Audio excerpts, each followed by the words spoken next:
The following lecture was delivered during a Hillsdale College seminar. Hillsdale College is distinguished by its commitment to the liberal arts, Western culture, and the American heritage of freedom. For over 150 years, it has refused federal funding and has admitted students regardless of race, sex, or origin, or of government mandates. If you would like more information about tapes or about Hillsdale College, call toll-free 1-800-437-2268.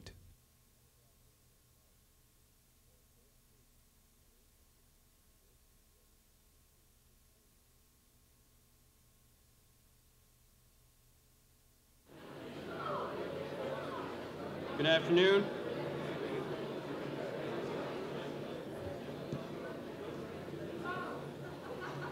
Good afternoon.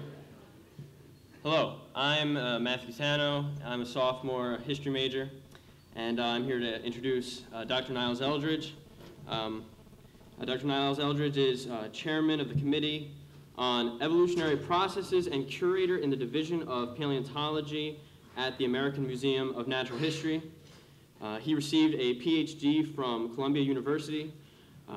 Dr. Eldredge's specialty is the evolution of trilobites, a group of extinct arthropods that lived between 535 and 245 million years ago.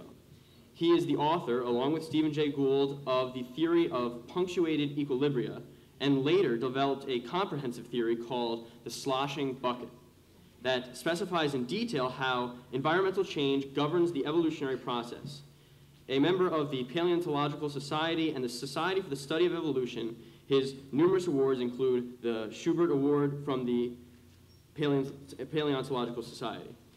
Dr. Eldredge is the author of several books, including Life in the Balance and The Pattern of Evolution. Please join me in welcoming Dr. Eldredge.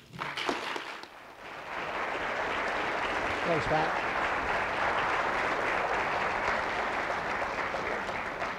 Thanks, Matt. That was very nice. Let me see. I'm kind of new to PowerPoint, but this should work. There we go. Charles Darwin. I start almost all my lectures, regardless of what they're on, as long as they're sort of about evolution, with Charles Darwin, because of course he was the person who first convinced the thinking world, or the majority of the people in the sort of scientific side. Science was young back in the mid part of the 19th century. Convinced most of the people who were in the geological profession, in the biological profession, and indeed in many other professions, that life had evolved. And he did that, of course, in his epical On the Origin of Species that was published in 1859, and unlike my book, sold out completely on the first day. I should have such success. I don't have those kinds of successes at all. I was just thinking, just before I got up here, that Darwin never used the word evolution except for in the very last sentence of On the Origin of Species. What he called was descent with modification. And it's almost a pun here, because descent with modification, but ever since Darwin came out with the notion of evolution, which I will define for the purposes of the discussion as the proposition that all organisms on the earth right now are descended from a single common ancestor sometime in the remote geological past. Descent with modification, but dissent, of course, even amongst the professionals right away. It's quite famous that Darwin's notion of natural selection, even amongst the biologists who adopted the view that life had evolved, and Thomas Henry Huxley said how stupid not to have thought of that oneself. Some biologists had some difficulties, and some still do, but not too many, with the notion of natural selection. It's kind of a different kind of a law, if you will, or process than scientists up to that point had actually been used to dealing with. But of course, there was great dissent outside the circle of people who accepted evolution right away, because a lot of people were upset by the notion of evolution, and I think Darwin's wife was one. I think that Darwin delayed publication for up to maybe 20 years, maybe a little bit more, of his big idea, largely because he was concerned about the outpouring of anger, basically, and unhappiness with this idea that he felt sure would be coming. And of course, we've seen that, and we are still seeing it today. In fact, I think that's basically why we're here, right here. Now, I got involved with, I'm going to talk about intelligent design, but if you'll pardon me, for the last 20, 25 years, I've been dealing, it's been called creation science. And there are some distinctions, but basically I've been involved with resisting creation science kinds of initiatives, particularly to try to either get evolution out of public schools or to inject some alternative system into public school teaching of science. Because I did publish this notion with, in 1972 with Steve Gould, who unfortunately the late Steve Gould, that's he, oops, I went too far too fast. People always say that I do that. I gotta go back. There we are. Steve's right there where the pointer is. This is great. You can put your mouse on this thing, and I presume that the mouse is now on Steve. Is that right? Yeah, that's good. So that works. I don't have to turn around. Anyway, our initial notion of punctuated equilibria, and I'm not here to speak about it, but I'd be happy to afterwards talk at great length about it. We have a sort of a rectangular view of evolution rather than a gradual view of evolution, so that things remain stable. That's these vertical lines here for long periods of time, millions of years. And evolution between one thing and another happens relatively rapidly. Well, that attracted the attention of people who are upset in general about the notion of evolution because it seemed anti-Darwinian. And so we were actually quoted in publications as saying that we're sort of anti-Darwinist and therefore anti-evolutionist. So that's what drew me into this dialogue right away. My job today, and I accepted it with one stipulation, my job today is actually, so I've defined evolution for you, is to make the case for evolution as a scientific proposition, and I'm going to do that. You can't prove anything in science, so I am not going to tell you that we have proven that evolution has taken place. The way science works is you say, I think thus and so is true. I think, for instance, that all organisms on Earth right now have descended from a single common ancestor. Then you ask the question, what would I expect to observe in the world around me if that were true? Because if you don't make those observations that you predict would be true that follow logically from that idea, then you've falsified the idea. So this is a notion of falsificationism. It's the hypothetico-deductive method. It's associated particularly with a philosopher called Popper. There are other things to say about how you define science, but if you can't use the evidence of your own senses to try to seek out to see if a proposition is true, then you're not really doing science. So you have to make predictions and you have to be empirical and go to the real world. And as I say, the logic of this is that you can never show anything as absolutely true. But if something repeatedly fails to flunk the test, if you will, in other words, if your predictions are confirmed year in, year out, time after time after time, that you either run the experiment or you make the observations, then you can start thinking that maybe the idea has got some substance to it. And my favorite example of this is that when Columbus set sail, everybody thought that the idea that the Earth was round was nuts. You know, that was considered to be a crazy idea by many people. Never mind the fact that the ancient Greeks had already figured out that the Earth must be round. They knew that the top of the mast appears first on the horizon when ships come into port. They knew things like that, and Herodotus had actually calculated, I think it was Herodotus, had calculated fairly accurately the circumference, or at least the diameter of the Earth. But nonetheless, the prevailing opinion was that when Columbus set sail was that the Earth was flat and the Earth was not round. Well, now he didn't fall off, and we've made lots of observations from airplanes, from outer space, satellites, and so on and so forth. We know full well. So everybody says, all right, so the Earth is round. That's a fact. But just 500 years ago, 500 years ago, it was not a fact. It was something, it was a hypothesis, a conjecture, and as I say, some people thought it was absolutely a crazy idea. I'm going to put three, but only talk in detail about two, sets of predictions that are inherent in the very notion of organic evolution, this notion that all of life is descended from a single common ancestor in the remote geological past. I'm going to review the evidence that tests repeatedly, as tested ever since Darwin.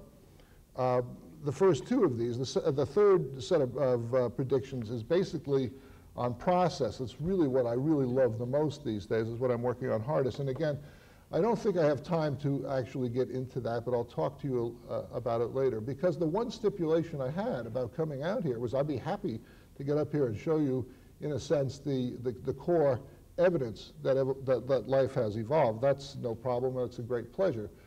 But on the other hand, unlike certain aspects of scientific creationism mostly consists of a bunch of negative statements about evolution.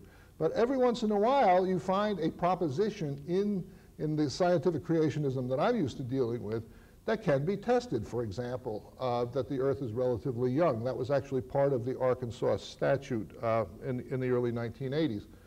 And physicists and geophysicists and geochemists have abundantly tested the notion that the Earth is relatively young. What does that mean? 10,000 years, and have rejected it. So basically, to argue that the Earth is really young, inside of science, nobody thinks that that's true anymore. That's what they used to think back in the 1850s. They no longer think that that's true. In fact, to argue that seriously within science, you would have to revise the laws of atomic physics. So not too many physicists are up for that particular challenge. So there are aspects about scientific creationism in the past that are testable, but most of them, or all of them, actually have been tested and substantially refuted, have been shown to be false. My problem with intelligent design is that it's an argument based on complexity. There are mathematical arguments associated with it. But most of the argumentation that is associated with intelligent design, just like the older versions of creation science, are negative. They're attacks on evolution, so that if you could tear down that particular edifice and the one that's left standing over here, intelligent design, maybe that's what you're supposed to then go to and say, yeah, okay, I think that that's true. But what you don't find, unlike in some aspects of creation science, in the intelligent design literature, as far as I know, are any rational proposals to test the hypothesis.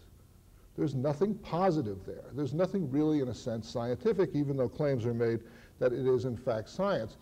And so my stipulation was, and I hope I allow myself enough time to do this, I have devised a test.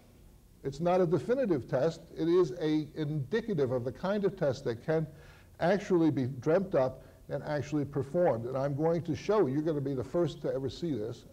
This is something I worked on expressly for this particular presentation. It's a start.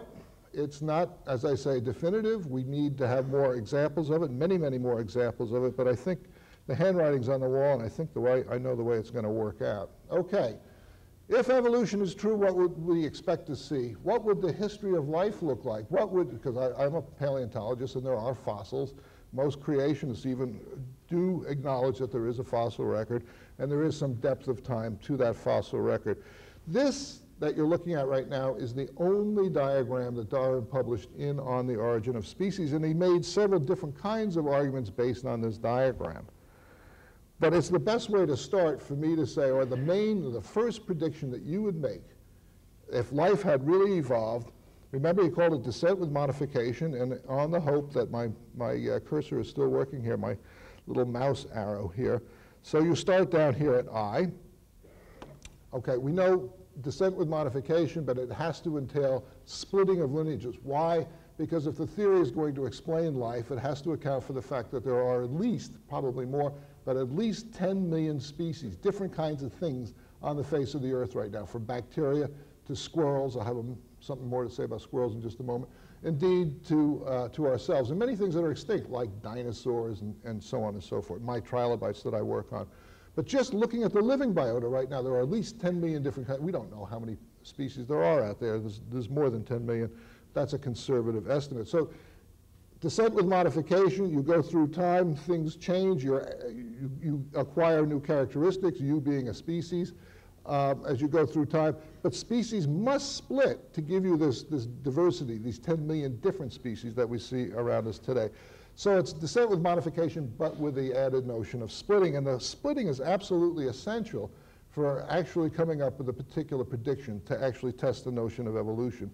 Let's follow this lineage up. Let's say that maybe heads are getting longer and narrower or something as you go through time in the lineage, or maybe the lineage, as I tend to see lineages in the fossil record, remains pretty stable.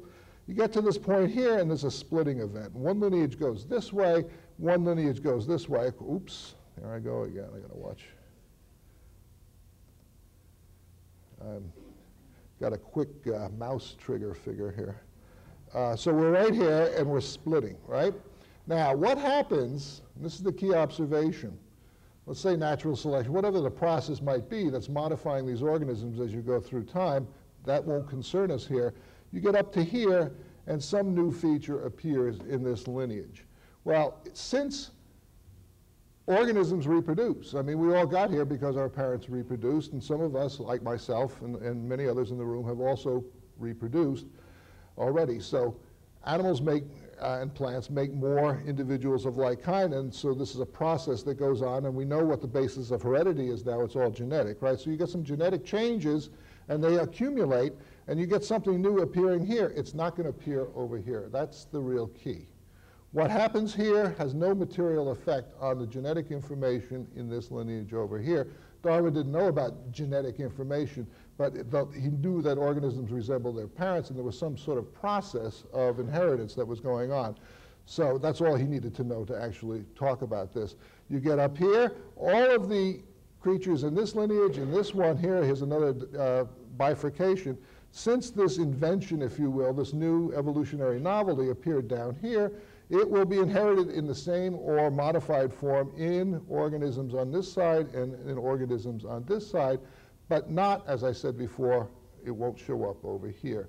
Now, as you go through time, something else appears over here, some other new feature, evolutionary feature. Again, it won't show up over here because it's the way genes work. Genes do not jump between branches of the tree. Now, some bacteria can exchange genes over different, apparently different clades, what we call them, lineages. But no mammals can do this. There's very little hybridization going on, and it's very localized if you get it at all. Most plants, there's some hybridization, for instance, in the rose family and the blackberries and so on and so forth. You get some of that going on. But by and large, even in the plants, these lineages are distinct, and the genetic information from maple trees is not jumping over to rose bush or anything like that. So by and large, that is what you would predict, and that's what you would expect to see. One way of characterizing this then is that there's got to be a nested set of resemblances that link up all of life if evolution is true. There's got to be features that are true of everything on the face of the earth, and then that, depending on where you start, an example that I picked, I told you I'd get back to squirrels, which was sheer coincidence. I really love the squirrels on this campus because there's a nice mixture of the black morph and the regular gray, eastern gray squirrel, and there's some nice, even sort of russety ones looking out there as well. This diagram, just by sheer coincidence, starts with the eastern gray squirrel. It could have started with anything. It could have started with domestic dogs. It could have started with one of my trilobite species. It could have started with Homo sapiens, our own species. And let's just see if this works, because there should be a nested pattern of resemblance that links up squirrels with absolutely all forms of life. So here's the eastern gray squirrel, if I can get this little arrow here. And that is related, closely related, it's the genus Sciurus, and it's closely related to the western gray squirrel and to other species of squirrels. But the eastern and the western gray squirrels are tough to tell apart. They are diagnosably different, and the western gray squirrels are in the Rockies all the way over to California. They don't even live in the same place, but they're very similar. Most of us would have a hard time actually telling them apart. And there are other species, again, in the genus Sciurus. Now, eastern gray squirrels are very similar to red squirrels, but not quite that similar, not as similar as they are to western gray squirrels. So you got red squirrels, I don't know if they occur here. I think you have fox squirrels, chipmunks, eastern chipmunks, and there's 3 or 4 species of chipmunks out west as well, and so forth. And those are in the family Sciuridae, the squirrel family, including, I love to point out, the woodchucks, one of my favorite kinds of organisms. So squirrels, there's one species of squirrels, and there's its closest, similar, almost identical species, and then you get sort of an extended, almost in a colloquial sense, a family resemblance. You got chipmunks, and you got fox squirrels, you got flying squirrels, and so forth. They're all in the squirrel family, which is called Sciuridae here. But they're rodents, and they share features of the ever-growing gnawing incisors and so forth. So there is this enormous order of mammals known as the Rodentia, and of course, the rodents are one order in a whole, along with a cluster of other orders of mammals in the class Mammalia, all possessing 3 middle ear bones, placentation, placental placental development, milk glands, hair, warm-bloodedness, 4-chamber heart of a particular kind of construction, and so forth. So the mammals all fit together very nicely. And then the mammals, of course, are part of the chordate group, and mammals are animals. And so we're in the Animalia, which has its own definitions, along with things as disparate as mollusks and arthropods, insects, and so on and so forth. Even weird things like jellyfish and so forth. They are animals, and we share certain characteristics with them. And then by the time, so that's the kingdom Animalia. And then there is this super kingdom I've got out here. People don't actually usually call it that. That's Eukaryota.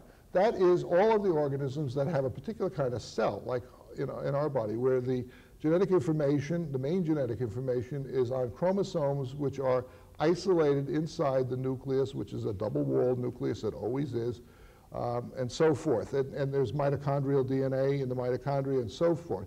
The eukaryotic cell is very complex, and it's more complex than a bacterial cell, which lacks a discrete nucleus and lacks the genetic information organized into chromosomes.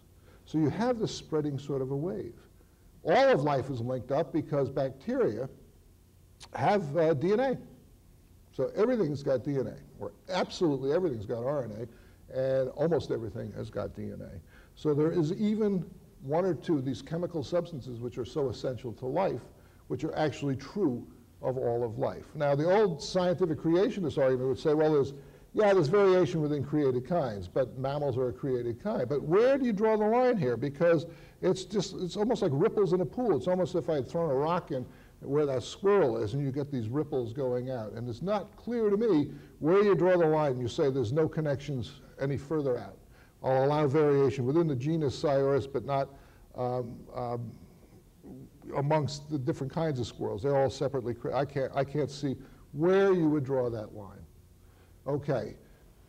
This prediction that there is a nested set of similarities linking up all of life has very practical consequences. This is the very basis for biomedical experimentation and the production of new drugs, and it's also the very basis of all of the work we've done in animal husbandry and in plant development, selective breeding of plants over the years, essential to human existence.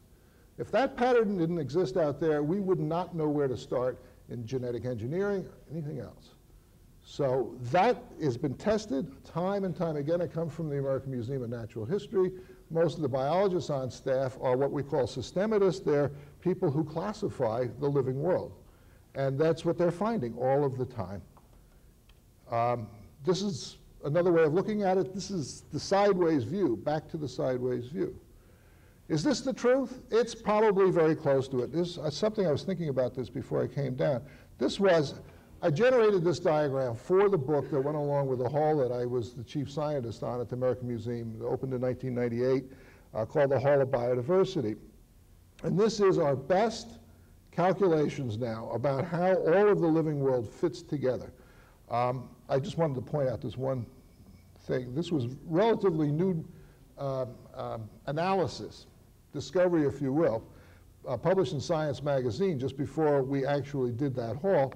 And it shows that the fungi, mushrooms and yeast and so on and so forth, are actually the closest relatives to the animals.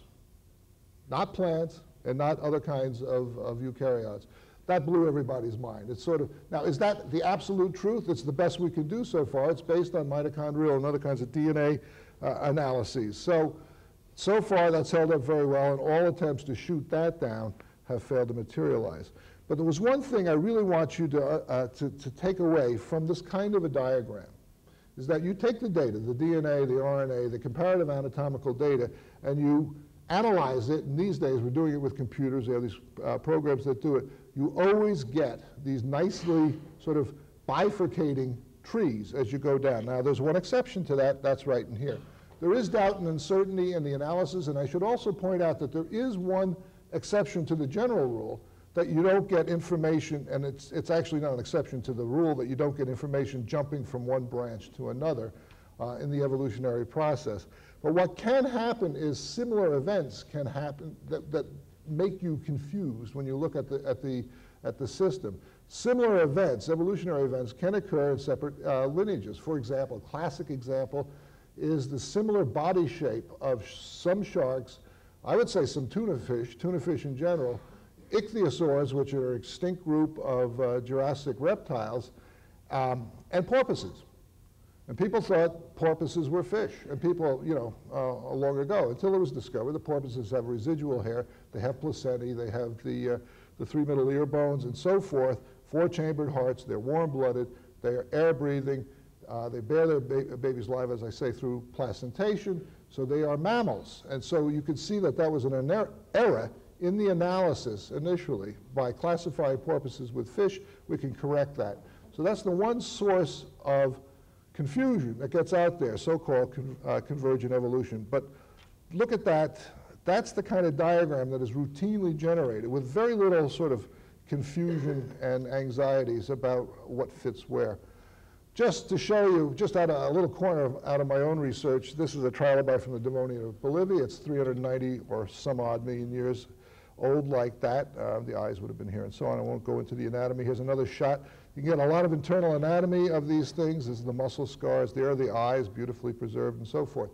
So a former student of mine is now at the University of Kansas, and I did one of these analyses on a group of these trilobites, and this is the result we got. Now, is that the truth? Well, with more data and discoveries and so forth, maybe a little of that topology of that diagram will change. But I don't think it'll seriously change with more research. And again, look at it. Oops, there we go again. There's very little doubt and uncertainty expressed in this diagram. It's all neatly bifurcated. It's highly resolved. Okay, so it's the kind of result you would expect to get. And so the punchline of this first prediction that there should be a nested set of characters that links up absolutely all of life has been abundantly confirmed. Does it prove evolution? No, but if it isn't there, life could not evolve. It's consistent with the notion of evolution, and we've seen it so consistently for the last 150 years that it leaves little doubt in people's mind that life has actually evolved. Second prediction, there should be a progression through time from the simple to the complex. Because if life, particularly if you think, as I do, that life developed chemically on the face of the Earth, obviously it's going to be a very simple kind of a system at first. And you would predict that as you went through time, you would find more and more complex, larger sizes perhaps and greater complexity. I was trained as a geologist. I just have to say, looking at this chart, which is a little bit out of date because science marches on, we know that it's not 570 down here now, it's more like 540 million years ago for the base of the Cambrian, okay? Creationists love to claim that this is the geological time scale, and I'm not saying that the intelligent design people necessarily say this, but creationists consistently have said and continue to say, and some of them, that the geological time scale is a contrivance of geologists and biologists to prove a sequence, to arrange things in a sequence that seems to prove that evolution has occurred. And that actually, when I first encountered that, it actually made me mad because the people who put this geological time scale together in the first time were pre-Darwinian, and to the extent that their views are known, they were creationists. That was the worldview back in the first half of the 19th century in England. The closest thing to a teacher that Darwin actually ever had, a science instructor, was Adam Sedgwick. He was the rector of the cathedral at Cambridge University, always opposed evolution, was very disappointed that Darwin came out with the notion of evolution years later.